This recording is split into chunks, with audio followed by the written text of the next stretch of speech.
नमस्कार दोस्तों, स्वागत है फिर से एक हमारे नए वीडियो में। आज इस वीडियो में हम व्याकरण की जो भाषाएं होती हैं, लिखित भाषाएं, लिपियां होती हैं, जो बोली होती है उसको जानेंगे। तो बच्चों, इसके पिछले वीडियो में हम आपको बता चुके हैं संज्ञा किसे कहते हैं। अगर अभी तक आपने वो वीडियो वॉच नहीं किया है तो जाकर के वॉच कर लीजिए। तो बिना देर करे वीडियो करते हैं स्टार्ट। तो बच्चों, सबसे पहले हम जान लेते हैं कि भाषा बच्चों क्या है। तो बच्चों, सबसे पहले हम भाषा जानते हैं कि भाषा ऐसा माध्यम है जिसकी सहायता से हर प्रकार के भाव और विचार स्पष्ट रूप से प्रकट किए जा सकते हैं। कोई भी इंसान भाषा के माध्यम से बोल सकता है, किसी से बात कर सकता है, कोई भी भाव हो वो अपना भाषा के माध्यम से प्रकट कर सकता है। और भाषा के रूप कितने हैं? तो भाषा के दो रूप हैं, एक मौखिक भाषा और दूसरा लिखित भाषा, और एक और होता है सांकेतिक भाषा। सबसे पहले हम मौखिक भाषा जान लेते हैं। अभी तक इसमें आपको दो रूप बताएंगे, मौखिक भाषा और लिखित भाषा। सांकेतिक भाषा ज्यादातर नहीं प्रयोग होती है लेकिन बहुत कम, इसलिए उसको हमने स्टॉप कर दिया। इसमें दो ही आपको बताए हैं पार्ट्स। तो मौखिक भाषा क्या है? जो भाषा मुंह से बोली जाती हो और कानों से सुनी जाती हो। कौन सी भाषा? जो भाषा मुंह से बोलते हो और कानों से सुनते हो, उसे मौखिक भाषा कहते हैं।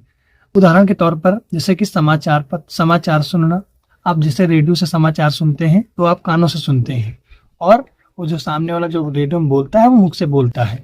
और बातचीत करना, जब आप बातचीत करेंगे दो लोग आपस में, तो एक आदमी मुंह से बोलेगा तो दूसरा सुनेगा, तभी वो आपका जवाब सुन करके आपको जवाब देगा।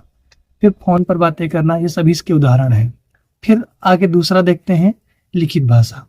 तो लिखित भाषा क्या है? जब हम अपने विचारों को लिखकर प्रकट करते हैं, जब हम अपने विचारों को लिखकर प्रकट करते हैं तो उसे लिखित भाषा कहते हैं।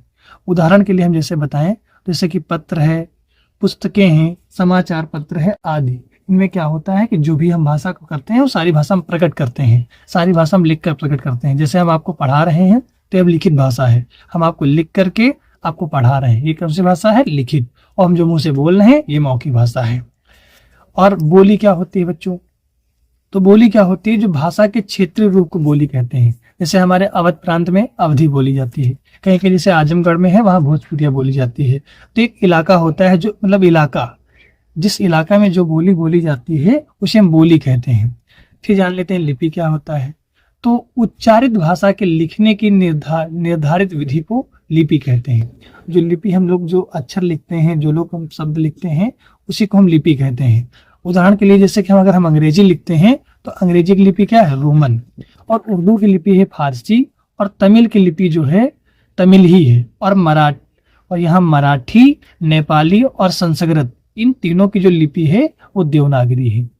और दूसरी चीज आपको बता दें हम बच्चों, जो हमारी हिंदी है, जो हमारी हिंदी भाषा है, ये हिंदी भाषा हमारी एक तरीके से देखा जाए तो राजभाषा भी है।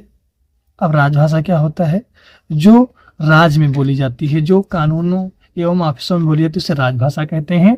और इसको हम राष्ट्रभाषा भी कहते हैं। पूरे देश में बोली जाती है, इसलिए हम इसको राष्ट्रभाषा भी कहते हैं। राष्ट्रभाषा जो पूरे देश में बोली जाती है।